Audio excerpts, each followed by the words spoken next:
বাংলাদেশের সাথে যুক্তরাষ্ট্রের সম্পর্ক এগিয়ে নিতে ঢাকা সফর বলে মন্তব্য করেছেন মার্কিন সহকারী পররাষ্ট্রমন্ত্রী ডোনাল্ড লু। বুধবার পররাষ্ট্রমন্ত্রীর সাথে বৈঠক শেষে লু বলেন, পেছনে নয় সামনের দিকে তাকাতে চায় যুক্তরাষ্ট্র। পররাষ্ট্রমন্ত্রীও জানালেন, সম্পর্ক পুনরুদ্ধারে ইতিবাচক আলাপ হয়েছে, যেখানে বিনিয়োগ, বাণিজ্য সহ যোগাযোগ বৃদ্ধি গুরুত্ব পেয়েছে। ঝুমুর বাড়ির প্রতিবেদন।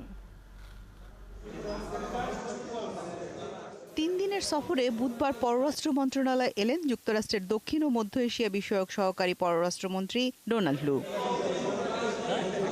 স্বভাবসুলভ হাসি ছিল তার মুখে, তবে এবার আর নির্বাচনের আগের মতো কড়া বার্তা নিয়ে নয়, সহযোগিতার কথা বলতেই তার আগমন। প্রায় 40 মিনিট ধরে আলাপ চলে পররাষ্ট্রমন্ত্রী হাসান মাহমুদ আর লুর মধ্যে।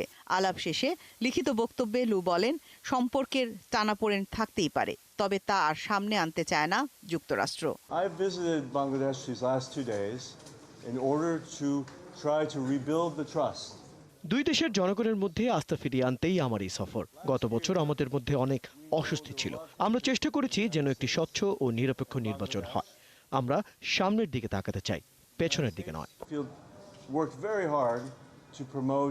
হাসান মাহমুদ জানান, মূলত বিনিয়োগ আর ব্যবসা বৃদ্ধি আলোচনার কেন্দ্রে ছিল।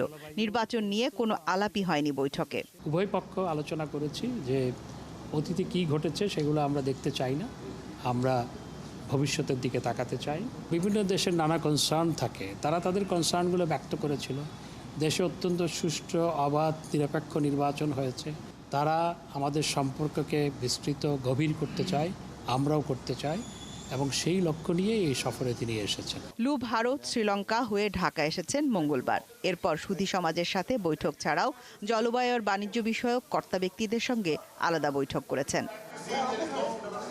ঝুমুর বাড়ি, ৭১, ঢাকা।